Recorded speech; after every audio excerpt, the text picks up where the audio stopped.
Welcome back, friends. Welcome back, fellow TPMs. And not TPMs. I know some of you aren't TPMs, and that's okay.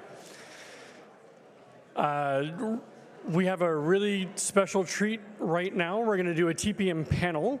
So we have 4 distinguished panelists here that I will let the host introduce momentarily. From all over the tech world. They were all a TPM at some point in their life, not necessarily a TPM now, but that's okay.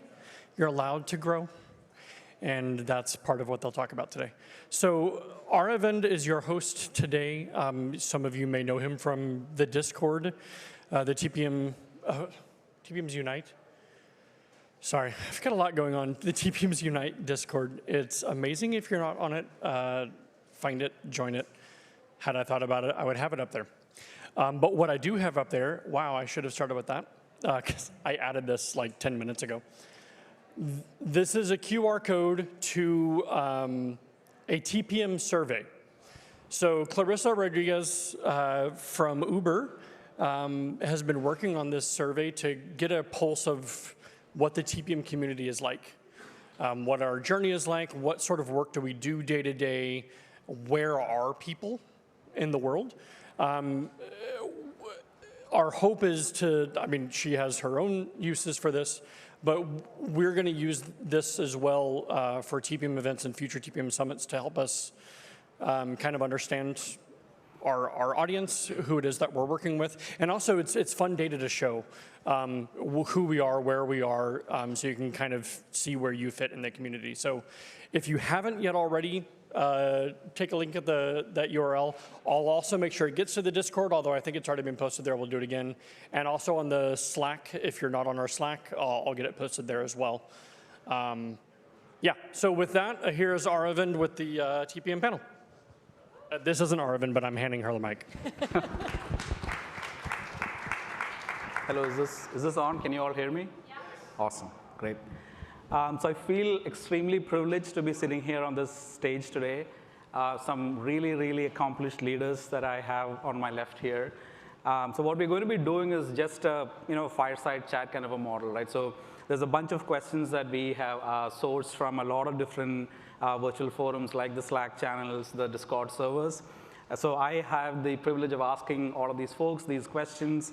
We'll try and leave time at the end of this for any questions that audience still has and we've not maybe covered. So we'll try and go through this very quickly and then maybe try and leave some time for that. But if you don't get to it, then we can also try and do this async after the summit has been concluded. So I'll start with a quick introduction about myself. My name is Aravind. I am a TPM lead supporting TPMs at this company called Brex. I've also spent some time in other companies such as Visa, Facebook, and then Coinbase. I'm also actively somebody who supports the community through the Discord server or the Slack channel. So I'm sure we've all chatted either virtually or in person. So great to see such a huge turnout. When I came in this morning, I was so happy to see such a large turnout of TPMs. Hopefully, we can continue the same momentum in the community as well going forward. Now, so like I said, there's a bunch of really accomplished people here, so I'm not going to do it just as if I introduce them. So what I'm going to do is maybe let them introduce themselves and maybe get started from there. So the first question, I guess, for everybody on the panel here, can you tell us a little bit about your TPM journey and get us started? Yes, this is why they made me go first. Hi, everybody. I'm Lyly. I'm a senior director at Shopify. I support TPM's product operations and program management for the R&D operations. A little bit about my journey. I started in 2011 as one of the few TPMs at Facebook or Meta. I'll always be calling it Facebook. I just can't change it yet. During that time, Facebook was growing. I was actually put on a program for new office builds. We were opening offices around the world, Facebook. The 3 years I was doing that, plus the wow factor for Facebook, like the digital wayfinders, motion sensors, room booking wizards, vending machines. I think we opened over 70-something offices in 3 years around the world. It was really fun. I burned out. I stopped. I joined Twitter for a year and a half as a TPM there and for internal tools. I was asked then to come back to Facebook to be a TPM for product focus. Started off in payments, grew a team there, merged it to marketplace, grew a continuing team there. Commerce became a thing, grew a bigger team there. Commerce became really, really passionate for me in terms of like supporting merchants end to end. And an opportunity at Shopify came to say, hey, come over, go all in on commerce, be able to then grow the TPM there as well. And for me, it was an opportunity that was hard to say no to because I was able to do it at the global maxima for the company versus at the group level, which I felt at that point I was pretty seasoned in. So all in all, it's been quite a journey, 2 years at Shopify. I have, very proud of what we've accomplished in the 2 years for TPM discipline and just the growth of what we do as the discipline and craft, and happy to be here to help contribute and share my story.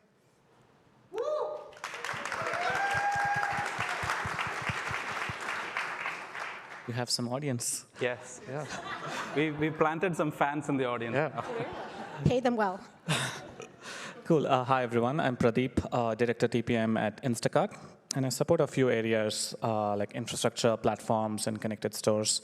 And connected stores is our Caper carts. If you've not heard of those are smart carts that we're building and shipping to different retailers. Still early on, but lots more to be done there. My journey to TPM started fairly early on. I think right after my undergrad, I joined Microsoft as a software engineer. But I very quickly realized that the role of the PM that they had there was what I was really interested in, because I saw them operating like mini CEOs for the product, bringing in customer focus, looking at it end-to-end, and unblocking different issues on a day-to-day basis. And I felt like that's problem solving on any given day, and different problems being tackled. And that's what got me interested into the PM role or at Microsoft. And did my master's and then joined Microsoft again in Redmond and very quickly shifted towards the PM ladder. But one thing I didn't want to miss was the technical side of things. So I wanted to pick a space where I can continue to remain technical and contribute on that front. So picked one of the hardest teams to get into, which was SQL Azure Storage Engine, working with literally folks who wrote the book on SQL, which was a great experience working with them and great learning experience as well.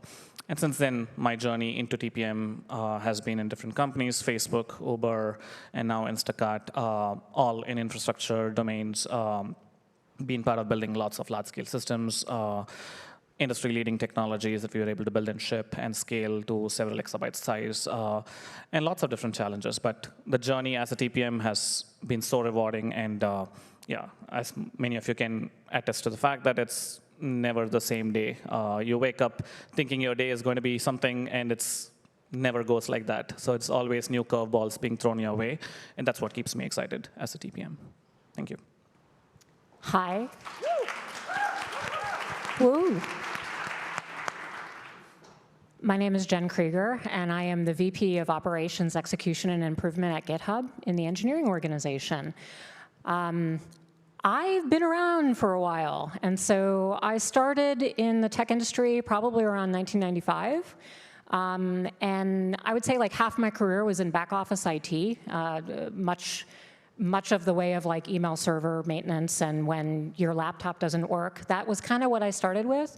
But I moved into R&D about 15 years ago when I joined Red Hat, found the world of open source, and kind of didn't look back after that.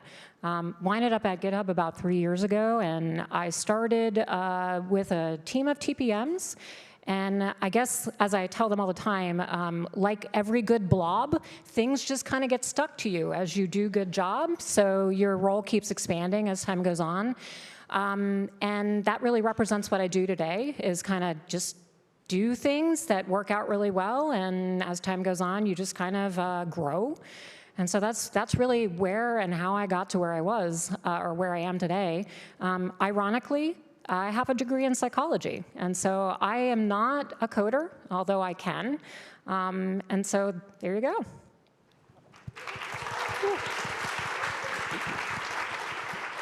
Hey, everyone. My name is Amanda. It is so awesome to see so many familiar faces in person here. I am so excited about that. I don't know how to describe my role now. I think I recently joined the people team at Stripe, so complete career pivot. literally 3 weeks ago. But up until then, my TPM journey has been that I started at Facebook. I know those two over there. We work together. I started in 2010, and my journey into TPM was a completely unconventional one, but it is one that I hear a lot more these days. I was in product operations, and I was working in the mobile space, and you might imagine in 2010, that was the pre-mobile days of Facebook, where it was not taken very seriously. And so I found a PM that I worked with, and I said, I want to do more of this. And he said, come be a TPM. I was like, what is a TPM? He goes, we'll figure it out. Okay. Lo and behold, about 10 years later, leaving Facebook, I had worked in the TPM space for at least 8 of those years, mostly in developer infrastructure. And then I moved over to Stripe about 4 years ago, where I built a centralized TPM team. And for about 2.5 years, keep me honest, folks, we had a centralized organization that reported into the CTO, and then product operations, as well as what we call tech enablement. So very similar role to Jen here. I recently moved, as I mentioned, into the people team, but also got to support engineering team directly, as well as now dabbling in things like people's favorite topics, RTO and performance cycles and all that. Amazing. So again, thank you all for being here. And so what we'll do now is pick people randomly and then ask some of these questions that are top of mind for folks. And it's great we went in this order, so I'm going to start on that side now. Nice. Both of you refer to having a very non-conventional start to your career. So typically what you see is engineers kind of moving into the TPM kind of track, but you have not started there. So how has it been for your journey? Did you have to do a lot more to kind of gain credibility to then being able to support TPM teams? Would love to hear how you made that choice. How do you kind of go about navigating the career there? I can start, sure. This has been a journey for me, to be totally transparent. I was told from the beginning that I was not technical enough. I was told by everyone. And they were not wrong. I was not technical, but I was figuring things out. And lo and behold, years and went by, and I still kept this chip on my shoulder that I wasn't technical enough. But I kind of woke up one day, and I had a VP of engineering pull me aside, and he goes, "You realize you are technical enough. You have literally proven it. You have been here. You have done this. You understand it." And so I learned via osmosis and by doing. And I think that is one of the best ways, if not the best way, to learn new things. And I'm never going to be the world's most technical TPM, let alone leader. But it is not the skill that I think I bring to the table and that I needed to build my teams. And also one of the things that's important is recognizing the areas that you're not good at and surrounding yourself with the people who are good at those things. And so I think that was a really important learning for me. But it was hard for many, many years. I just had this chip on my shoulder. And it still comes up to this day. And it's fine. I will defend it to the end because it's not the thing that matters anymore. Yeah, I'm the person that got into technology by accidentally connecting my Excel spreadsheet to a database in production and crashing everything for the entire day. So that's how I joined tech. But my childhood was based in tech. My dad worked at NASDAQ and was the original guy who led the team that built out their original data center. And so I remember as a kid running through the data center as they were building it around me. And so there was really never a time at which technology wasn't part of my life. So falling into tech was natural for me. It was easy for me because I don't know if you've ever used the phrase, I was good at taking what the business person said and translating into tech and going back and forth. And that's really how I got my legs underneath me. But I have a degree in psychology and also an MBA. And so there's parts of that persona that I have that thread into the engineering organization that I lead. I am technical, probably far so more than people expect me to be. And so it is hard for folks to understand when I ask questions. It's not because I don't understand what it is that is going on, but that I actually am curious about why they're choosing to do something a certain way. The interesting thing for me is I oftentimes am told by engineers that I am not technical because I don't write code. And frankly, I call utter bullshit on that. It does not take the ability to write code in order to actually be technical. That's not a requirement. In fact, I find that it helps you to not be so far into the details and see a bigger picture. And so while I did enter tech from a non-conventional point of view, it actually is better for me because I am able to communicate. I'm able to resolve problems. I'm able to make sure people are aligned. And one of my superpowers, which I will share with all of you, is being the person who will ask the question in the room slightly wrong on purpose, because I know half the room didn't understand what that senior developer said. And so by having him re-explain himself or her re-explain herself, it benefits everybody in the room. And I'm confident enough to not care that they think I'm dumb for answering or asking the question. Amazing.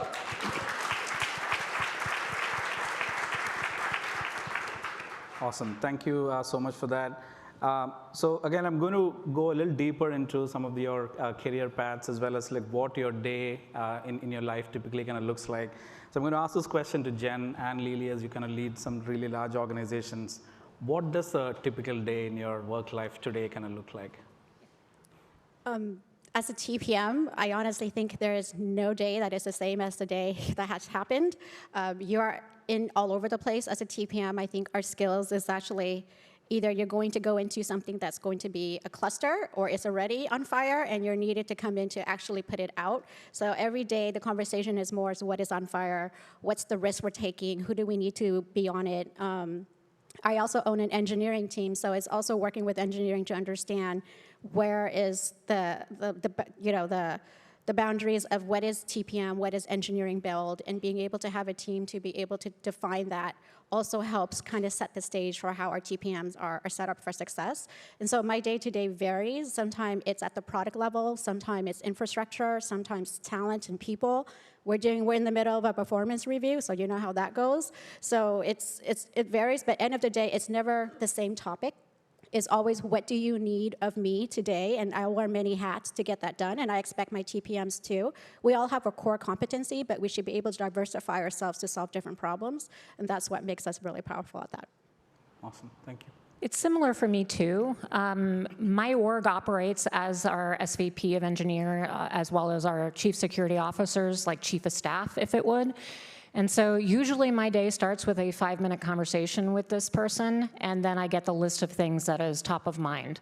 And somehow I've got to figure out what to do about those things. And so there is never a problem that is similar for me. Every day it's something new, trying to figure out who to talk to, trying to figure out what to do about the problem, or to find an expert, or even pull from the years of experience I have to try to figure out what to do about the problem. And then also try not to get too angry at people for the repetitive things that happen where if you just use a little bit of common sense, it would be okay and we wouldn't be having the conversation again. I'm probably the most blunt panelist on stage. To be honest, maybe, no, I think Amanda's gonna go for, yeah. But sincerely, there's never a day that is similar. And I think in respect to all of my TPMs and my org, I think the only similar day is the day that the report goes out. So, sorry guys. But Jen, I will say here in the consensus is probably very similar. We all enjoy that we never do the same thing twice. Like, if you don't like that, then you're probably in the wrong craft, honestly. Yeah. Awesome. Now, thank you. So now that we've had a really good peek into like what your careers have been, what your lives kind of look like, we're going to talk about some really meaty, some really topics that are probably going to require some truth bombs here, right? And so I had earmarked a couple of people to kind of talk about this, but if anyone else has a point of view, please feel free to chime in as well. So this year especially has been a huge reckoning for TPM as a function. We've seen a lot of cases where organizations have cleaved into the TPM function and have left it decimated. And I'm sure this question has come up in a lot of your forums, a lot of your employee conversations. How do you see it? How do you address that question today? What is like really top of mind for you, especially as somebody who's supporting large teams of TPMs? So again, I had Jen and Lyly earmarked for this, but if Pradeep or Amanda have points of view, please feel free to chime in as well. I can start. So in case you didn't get it, I've been in tech for about 25 years, and I'm just going to be honest. The roles are the same as they are today as they were 30 years ago. They just changed the name of the role. So it was project manager when I first started, and then it became Scrum Master, into Agile Coach, into Technical Program Manager. And I think The bottom line for me has been always to kind of understand the value that I bring into the organization. And that value has always been to point out the obvious to folks, to make them understand what it is that we are, meant to do, and to ensure that we actually do it. I don't think we should be afraid of the fact that the industry seems to ebb and flow. Like right now, we might not be seeing as many TPM roles on the market. I know I heard a couple of people say to me in the hallway that their teams are getting let go because project managers are not needed anymore. And I'll even admit that Red Hat just let go the majority of their project managers because they thought that they didn't need these folks in order to succeed. There was a presentation about portfolio management right before lunch in this room, and we were talking about the fact that people didn't think they were needed, and then all of a sudden, oh gosh, we don't have no idea what's going on. And so the reality is that leaders see this as an opportunity to kind of save money, but in reality, what they're doing is optimizing for what is right in front of them. And if you have a CEO who's optimizing for right in front of them, what that means is they're probably not going to be around in a few years. And so do you really want to be there, right? And so the bottom line for all of this stuff is just wait. Watch the market, watch what's in your area, get on LinkedIn and see those jobs that come across, and try to match the competencies, not necessarily the titles, and look for those roles based on what it is that you know you're good at. That's the only way to succeed, really. Thank you. Yeah, I definitely agree there. In terms of what's happening this year for the TPMs, from a Shopify perspective, we've been very fortunate to not have been impacted as much. I think a lot of it has to do with intentionally keeping our TPM craft and the headcounts very, very lean. All of our slots at the company are very valuable slots, and the people in it are serving a purpose to the point where you really have to really prioritize P0s on top of P0s to let someone go at that point. And I learned being lean just makes you more in demand because of the value you bring, and people really take pause versus seeing a name versus the impact you make. I also feel like earlier, if you learn a lot of different things, you don't stop learning. It doesn't matter what title you hold. You just find the opportunity to keep on learning because the next door will open based on that. So it's a more of I'm a TPM, I can only take a TPM role. I think that's crap. You're a TPM, you have so much skill set. That's why we're in this room. We have diversified portfolio in terms of our experience, especially domains. Don't stop because you're just looking for a TPM role. And then, like Jen said, it ebbs and flow. So the economy will pick up and then you'll be in demand, but you don't want to dilute that period while you're waiting to find that right role, because every role could be the right role. Thank you. Yeah, one thing I'll also add, I echo what Lyly said as well. I think the impact on TPM role in the industry, I don't see it as a reflection on TPM by itself, but it's more of the market dynamics that we are all going through, because all roles were impacted. It's not just TPM. And secondly, I think there are also, I wouldn't generalize that across the industry as well, because like Shopify, Instacart is also doing well in terms of we didn't have any layoffs. And we have been, I think, one of the first companies to go into a hiring freeze early on, and we have been trying to stay lean, and scarcity drives prioritization, like she said, and that's something that helps us ensure that each TPM is working on the biggest impact for the company and the biggest value add to the company.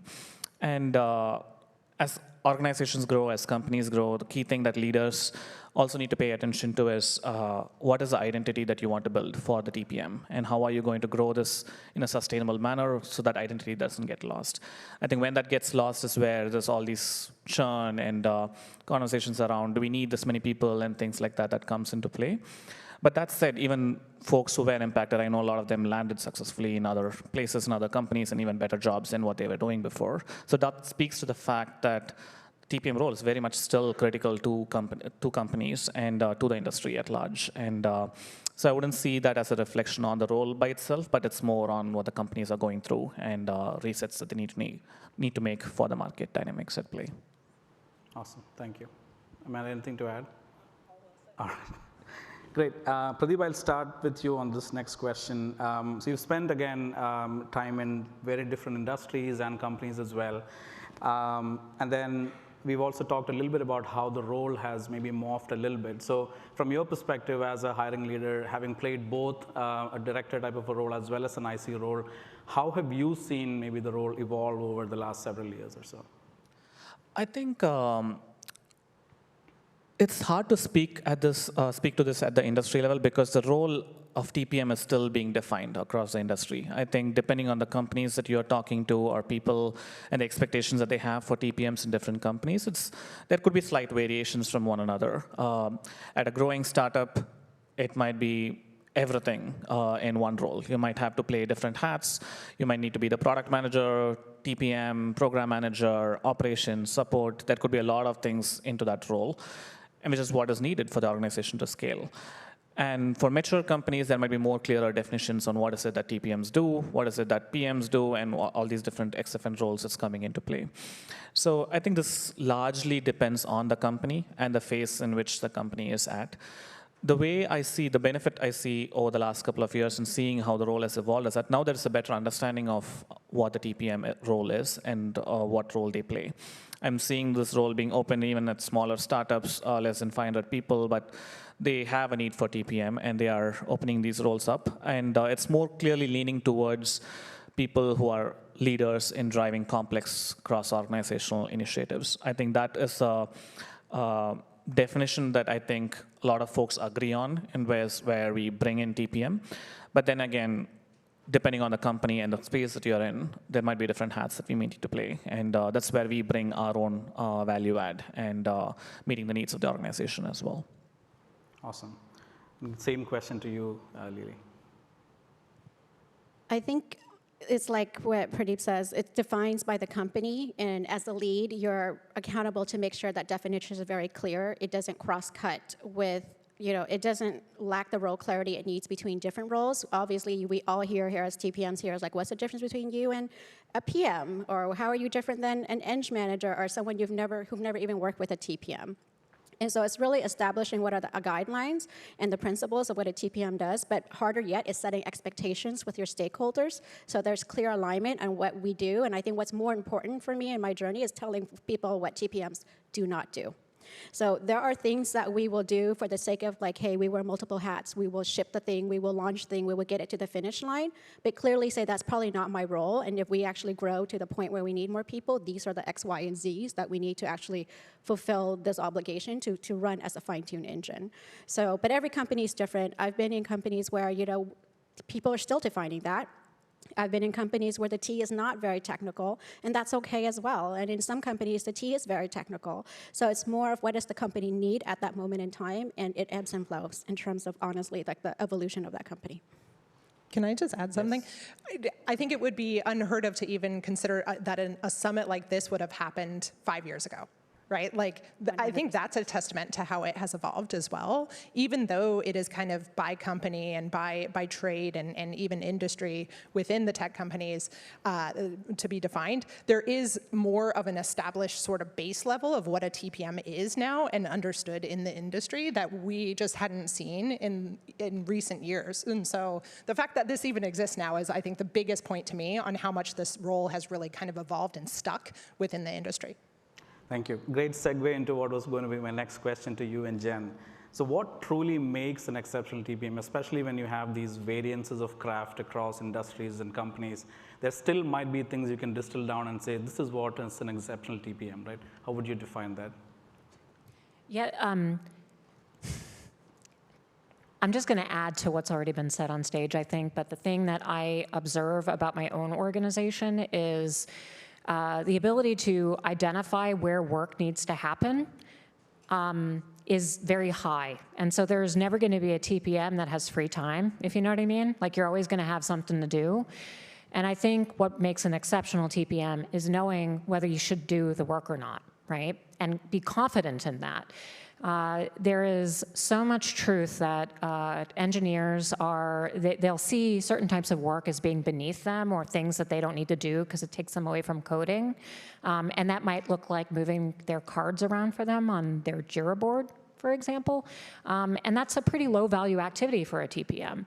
And so having the confidence to understand where that line should be drawn, but also the empathy to know that sometimes you're going to dip below that line because the person who needs help really needs help. That's what makes an exceptional TPM. So it's knowing what your role is, but also having the empathy to understand when to cross that line, because quite frankly, sometimes you're going to need to. Totally. Totally agreed. I will add to that there are two kind of like qualities that go with it hand in hand that I like to call out. One is hustle. So just like this sense of urgency of like, all right, what else? What are we doing? What are we, what are we talking about? Who's not talking about it? Just really kind of pushing all people around you to really have that sense. And then the other one is paranoia. Someone said this to me once, and I was like, yes, that is right. I love a TPM who has a little bit of paranoia, because you're usually seeing around corners. You're like, okay, what are we missing? What have I forgot? What do we need to talk about? And that sense of paranoia is what keeps the train on the tracks and ensures that the program delivery happens. And that is your role, is really to try to see around those corners. And I think that paranoia really kind of is healthy in a way. I've got some healthy paranoia, yeah. No, I know you missed the keynote, but that was exactly what Sophia was saying. Nice. She coined the term chief warrior in engineering, which is exactly like what you're saying. So that's awesome. So you were going to add something. Oh, no, since we're on the bandwagon of what other things that matters, I think in my past experience, we've hired very, very technical TPMs. We've hired people who can program in just the crap, a lot of things. I think what really also put TPMs on a league of their own is how they deal with people, how they manage upwards, downwards. Just because you're really, really technical does not mean you can succeed in a room of people who need to understand what you're trying to say. So that for me is, even at Meta, ingrained in this is like, they pass all the bar. They're like more technical than even some engineers, but they're not going to get a role just because they can't associate and be in the room with the right people to convey the right messages. And that's actually, it's coachable, but that is, the soft skills is really, really critical as well, to share the paranoia. It's the neutrality too, right? Because I find that folks who are super technical are not neutral on their technical choices. Yeah, raise your hands if you've been in that conversation, right? So as a technologist, I know a lot of technologies, and I don't have an opinion about any of them, right? And so that is kind of like a gift that you're giving to yourself, because you're not going to enter into the tech holy war, and you will be able to see the problems before they hit in ways that those folks are never going to be able to see. And so, again, another thing that makes an exceptional TPM is somebody who's able to stay out of the arguments and draw people away from those arguments into more constructive conversation. Awesome. All right, I'll move us along. I think this year, especially as folks are starting to enter into like new roles, I think there's a renewed sense of focus on what your ideal 30, 60, 90-day kind of plan should look like. In a normal environment, you would have maybe pivoted in a certain way, but like especially this year, as there's a lot of focus on which roles are we hiring for? Do we really need this person in this seat? And there's need for a little bit more of a renewed focus. So for somebody who you're hiring this year, somebody who's joining your team, what are the things that you're asking them to focus on for the first 30, 60, 90 days? So I'll start with you, Lyly, on that question. Yeah, I always love it when TPMs first join a team and they're like, I need to make impact. I need to ship something. And it's like, do you even know who you're working with? Do you even know what the goals are to ship? You can ship blindly, and you may have won the first time, but that was by pure luck. If you don't know who you're working with, why you're shipping, what the success metrics are. So 30 days for me, in terms of a role, is just getting to understand the ecosystem you're in, the environment. It's never the same team twice. No matter how seasoned you are, you're going to work with people very different from the last, missions very different from the last. So that's the 30 days, just know your surroundings.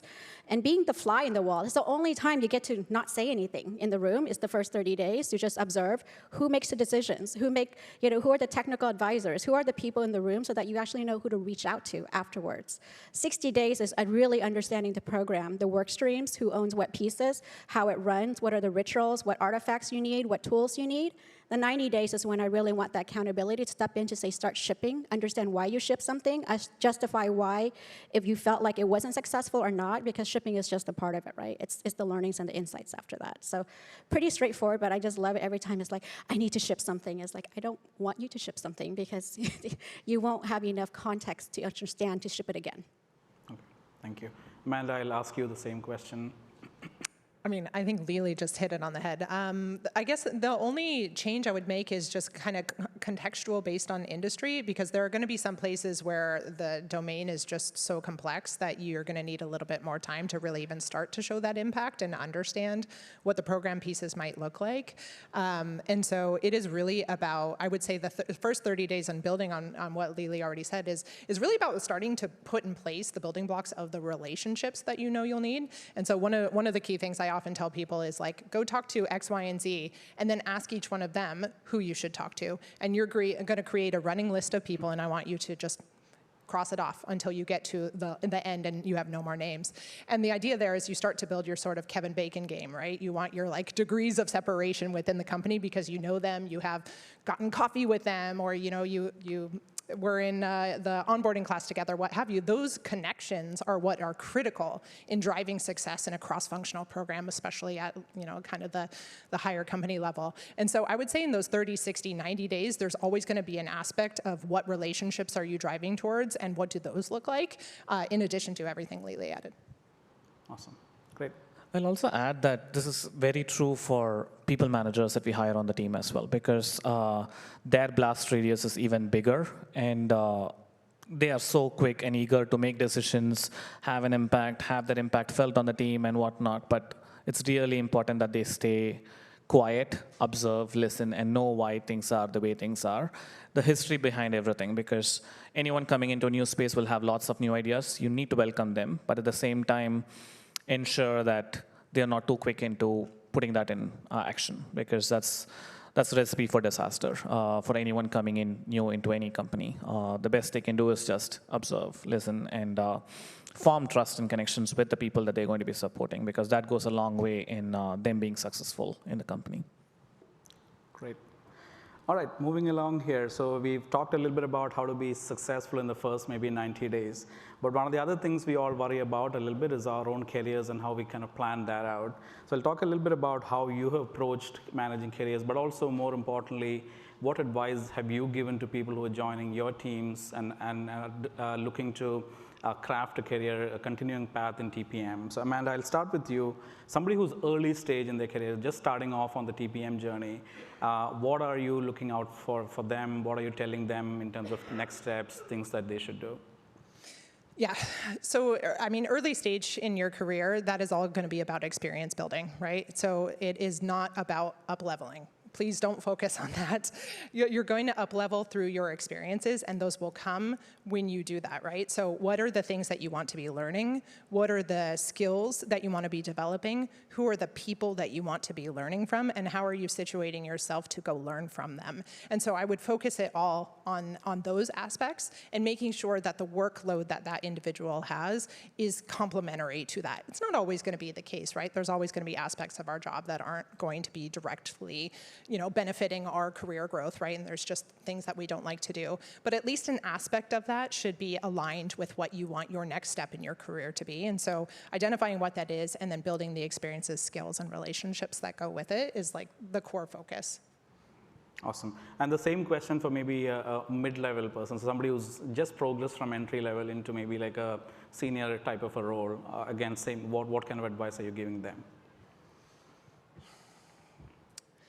I mean, that is so hard to say broadly, because at that point in time, you're getting into such personal pieces of that individual's career and what they want to do, because there's so many different routes that you can go. You can become, a master in your craft and go up as an IC and continue developing that way. You might want to start thinking about management. You might even want to role switch and think about something completely different. And so I don't think there's a one-size-fits-all, in particular for more mid-level career folks, but that's when you're really kind of doubling down on that path that you've started to define, hopefully with your manager, on that short to medium term trajectory, and working through what those individual things are. And I think it's really mostly, for anyone, regardless of what their goals, it is sitting down and understanding what those are and finding those opportunities that align with it. And that's not going to come for free. And so people managers here, I know you know this, but like you've got to have those career conversations, because many people aren't going to ask you proactively about it. And good leaders, particularly TPM leaders, we can enable our people to do even more if we are proactively bringing that up and forcing them to think about it for themselves, because they're just not going to do it myself included, I was not intentional in my career development. I was extremely fortunate to work with someone. He was the VP of engineering for developer infrastructure who pushed me beyond what I could have ever thought was the case. And so as leaders, we have that responsibility to do that for our people. Awesome. Anyone else wants to add? Okay. So in that case, I'll ask Jen, for senior level talent, like senior staff, principal level folks, as you hire them, as you help them navigate, like what might be like their end game in a way, what are you talking to them about? I wish I could talk to myself from like 2 years ago and provide this advice to myself, which is be careful what you wish for, because career progression being what it is, you don't reduce your responsibility level as you go up in rank. And you know, for me, becoming a VP was quite shocking. I still have sticker shock. The amount of weight of responsibility that is on me is massive. My organization drives the entire engineering budget for GitHub. And that's a lot of responsibility. It keeps me up at night. I get the text messages when GitHub's down. And so there's something to be said about that responsibility. To intentionally enter it is important. And so building off of what Amanda said, is at this point in your career, if you don't know what your goals are, you might be doing it wrong. For me, I know what my goals are, and intentionally I know what they are not. And so when somebody approaches me and says, you'd be a great chief operating officer, I'm like, yeah, no. Thank you so much for that wonderful perspective, but that is not a career goal I have, because I know what it looks like, having been on the other side of that executive word. I know what that would look like for me. And I also know enough to know that I'm always going to say yes to things, which is going to lead to me working 16-hour workdays, which is going to lead to burnout, which is going to lead to things that I don't want to lead to. And you know, we all went through COVID, and so you may have had your own personal realization journey. Mine was, I didn't want to spend 16 hours a day at work. I want to have time outside of work with friends, with family. I want to invest in my hobbies. And so the idea of becoming a chief operating officer is not congruent with that goal.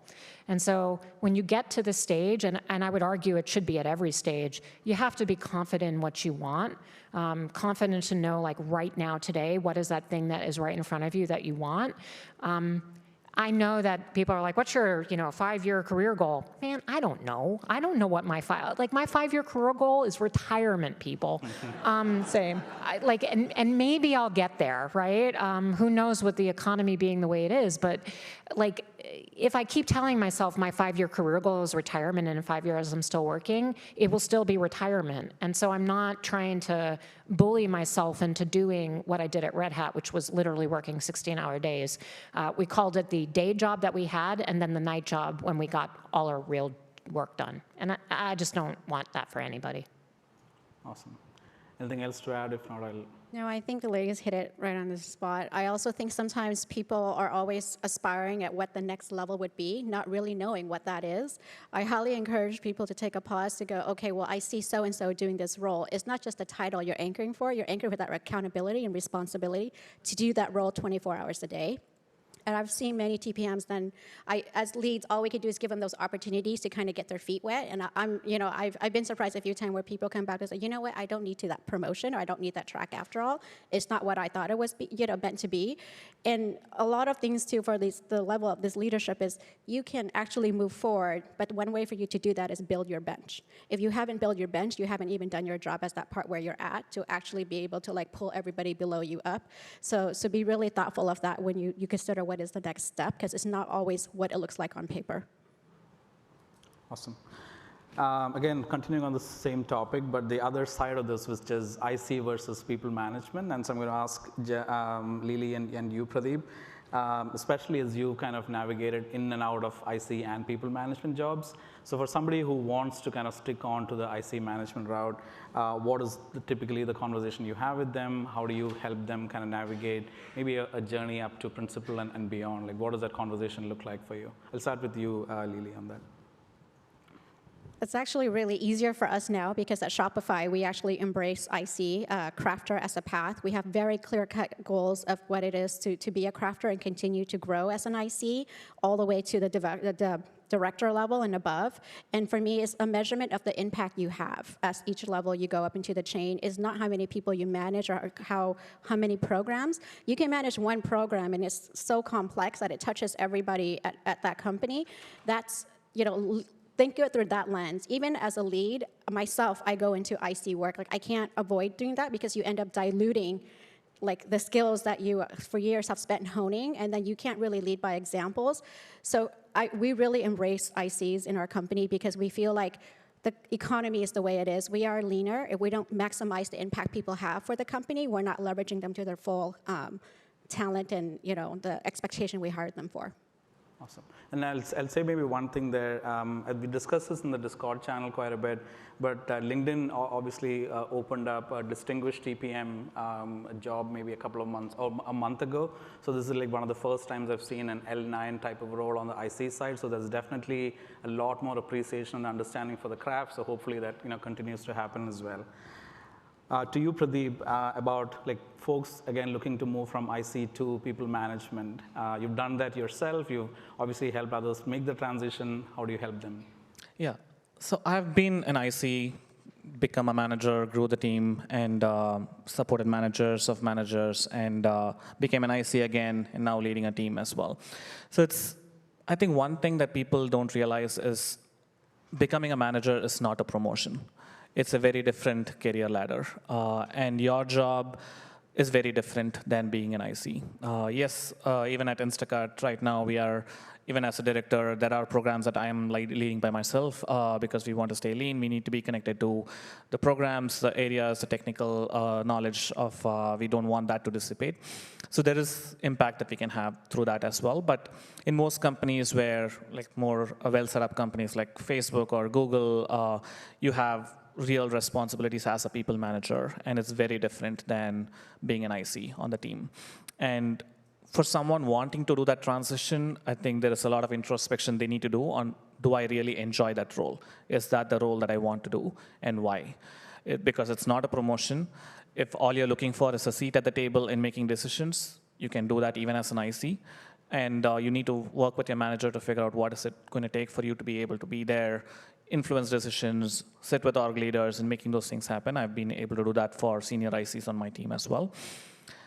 If you're really, really passionate about people management as a role, then there needs to be an intentional effort behind showing up as that. How many of you have heard about promotions, you need to be operating at that next level before you can get to that next level? I'm sure everyone has heard that, right? It's the same thing for managers as well. For you to transition into management ladder, you need to be showing up as that. How are you supporting, coaching, mentoring people on your team? And do they see you as a leader that you could lean on for support and help? And those kinds of things really help put you up as a great candidate. When the team grows to a certain size, when you need to find a manager, then you would automatically show up as a person who's already operating in that way within the team to help make that transition possible. So I think that's something that's the lens through which we see in terms of whether someone is the right candidate to be a people manager, and do they really enjoy that role? Because sometimes that could be people who are really good coaches, really good mentors, but they never want to be managers because that's not in it for them. They don't want to deal with people issues day in and day out. They want to go work on tech, solve tough problems. That's what they are really interested in. So it really goes back to their passion, their interest, and what is it that they want to do with their careers. Great. Anything else to add? If not, great. All right, I think we're doing good on time, so I'll ask maybe one last question before we open it up to the audience. Amanda, maybe I'll start with you. So you have now made the decision to transition from supporting TPMs into doing something completely opposite of that. So can you share maybe your own kind of career plan, and anyone else who wants to go after that, just to get a sense of what are you thinking about when you think about TPM, next steps? We talked a little bit about in the keynote where you're, as TPMs, becoming leaders with multitudes of skill sets, which allow you to kind of transition into many different roles. So would love to understand your journey and your decision framework. Yeah. Well, what Jen said about a career path really resonated for me because it's that. It's like, what do I want to do? I want to retire one day. and I want it to be not that far away, so that is my goal.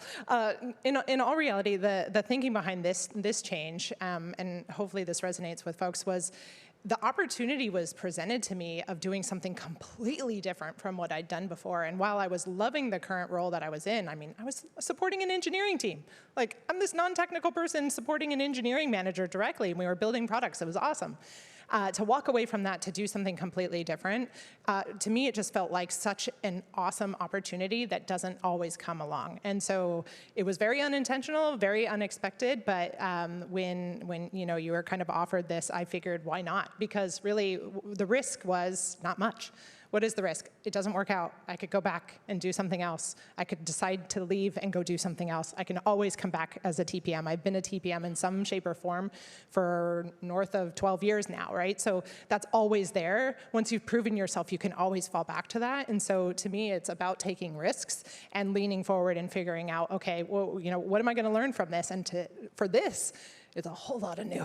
I can tell you that. HR, people is just a very different set of problems than software, and I have a much different appreciation for it. So I guess for this audience is calculate the risk. What are you going to lean on in terms of the experience that you've already had that is going to help inform and help you prepare for this? Turns out there's a lot of TPMing and the skills that come with it that is useful in people. And so we were just talking backstage about how the people org can often be a blocker in tech companies, and bringing more of the tech mindset, the software development and product mindset to people is something that I'm really excited about doing. And so what are some of those skills that you could bring into a new role that you're excited about? And the other thing I'll add too is I think there's something special about doing it in a place where you've already been successful, right? So like I could have never gotten a role as a people team leader in a company I've never been at without that experience. But I've been now at Stripe for almost 4 years and proven myself and had positive experiences there and shown my impact. And I think folks are more willing to take a risk and let you grow into a new space because of that. And so looking for opportunities internally at a company where you're at, maybe you're not super happy or not super challenged in your current role, but there's a role that is an extension of what you're doing or kind of a neighboring one. Leverage your connections and the impact that you've already had to build your skills in a place where you know how to operate. Awesome, thank you. Anyone else feel passionate about sharing? No? Awesome, all right. I think that brings us to the end of prepared questions that we have. Would love to open it up for anything that's top of mind for the audience here. First of all, thank you so much. Really inspired to just listen to all the answers and nuggets of wisdom.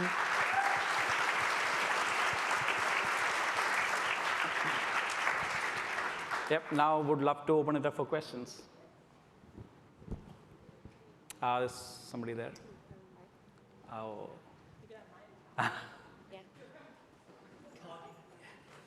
Thank you.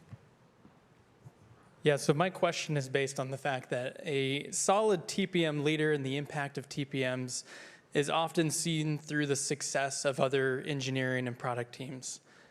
How do you balance kind of the invisible hand of TPM impact with promoting your own career, highlighting your own impact for career management and continued progression?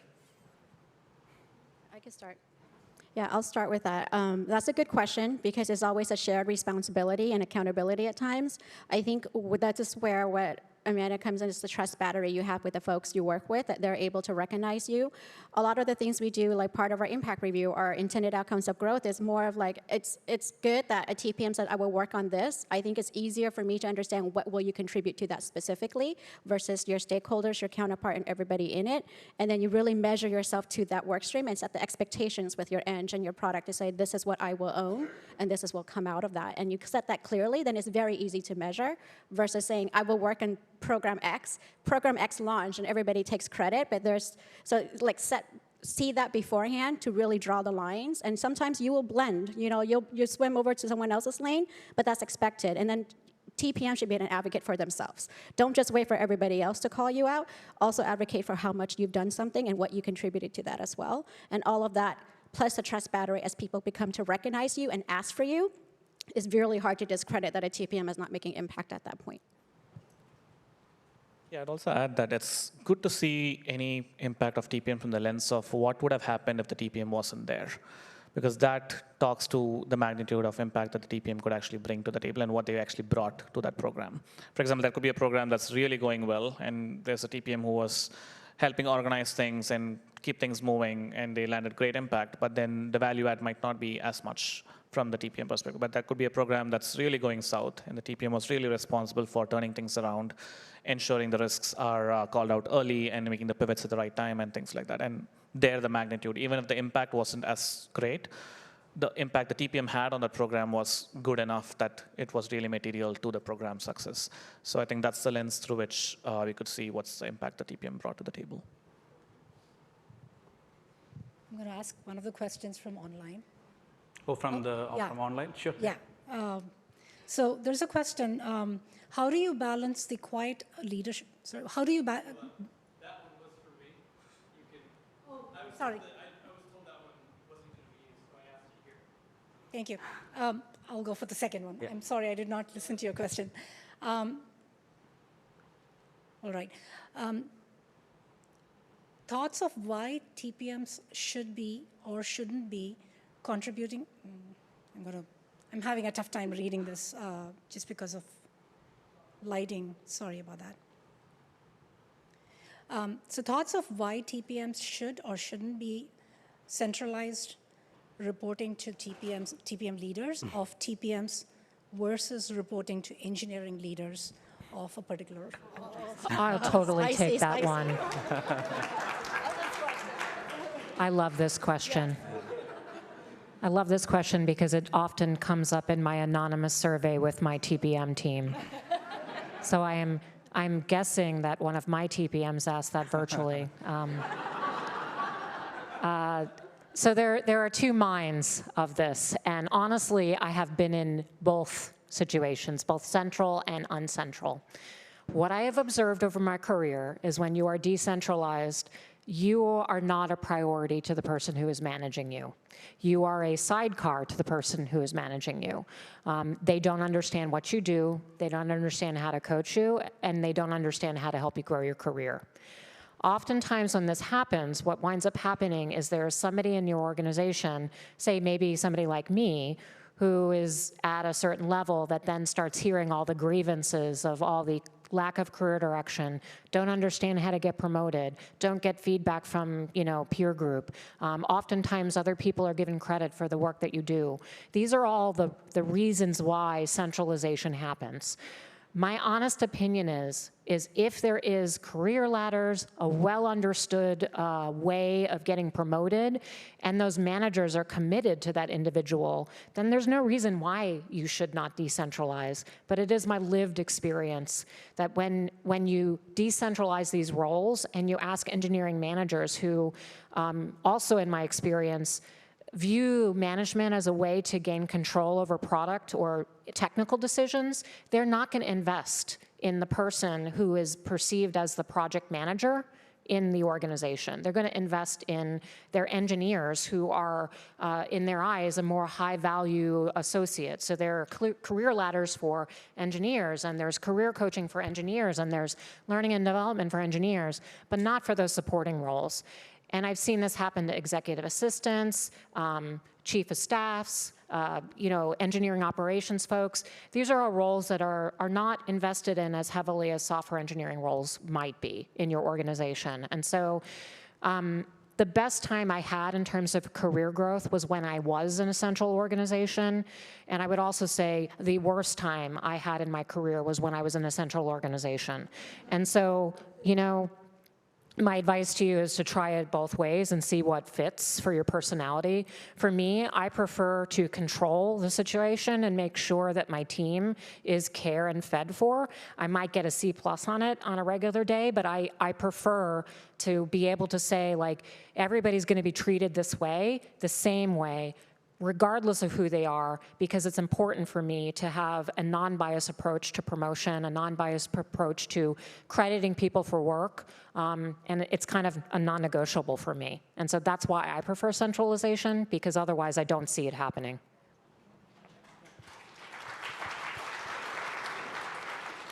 I'm going to play devil's advocate. I've been in both. So at Facebook, I was never formally part of the infra TPM org that Pradeep was in. I was always reporting directly to the engineering VP. And I mentioned him earlier. He was easily the most impactful thing on my career. I was fortunate in that he cared. There are a lot of them that don't, but some do. and most that they don't, it's more that they don't know how or they don't have the bandwidth, right? It's not a malicious thing. But I think, in seeing this play out in our time at Stripe, we had a centralized organization that I think did things really, really well, but we ultimately, and it was my decision, decentralized the team. And we're still working through that. It's still early days. But the thinking is that if we have TPM leaders who are aligned to our senior-most engineering leaders, and that's not always the case. We have pockets where we don't have that today, but that's the goal, is that it gives those TPM leaders a seat at the table in that engineering leaders circle because they now report to them. They are part of their staff. They sit in their meetings, and they have to think about them because they need to make them successful in order for their business to be successful. And then you have the TPMs reporting in through that leader. To me, that is my favorite one right now. However, to Jen's point, there are good and bad, pros and cons to this, and to me, I see it like a pendulum, and depending on where the organization is, the size, scale, problems, funding model, which is actually a really important part of whether or not a TPM team, in my opinion, should be centralized or decentralized. Depending on that, you might go back and forth. And so it's been interesting to watch Facebook from afar because for years, the infra TPM organization was centralized, and now I believe it is decentralized, correct me? Yep, so it really does go back and forth, and so there are pros and cons to every model. But definitely try to be in engineering if you are centralized, because that, I think, is the critical key. Even though we are centralized, we still report up through the head of engineering, and so there's still a seat at the table. It is hit or miss depending on the person that we're supporting. But I think to your point about the staffing model, like at GitHub, we don't have an army of TPMs. Even though we have something like 1,500 engineers, there are not 1,500 to TPMs. So we don't staff one-to-one for teams. So what we have to do is staff to the most critical things we need getting done. And so that does not mean an engineering director gets a TPM forever. In fact, it actually does not mean that at all. And so that's really the critical point for the decision is to, like if you don't have as many people as you need to do that one-to-one staffing, you can't do that. And so I oftentimes say, like, we can't be doing things that are repetitive business processes because if we have to move somebody immediately, they can't take that process with them. It will fall over if we leave. If things are going to fall over if we leave, then that's the argument against decentralization. And that's really, it depends on where your organization is, quite frankly, and how they want to handle that problem specifically. Right, I think that's all the time we have for today. We managed to burn through a whole hour. Thank you for all the wonderful questions.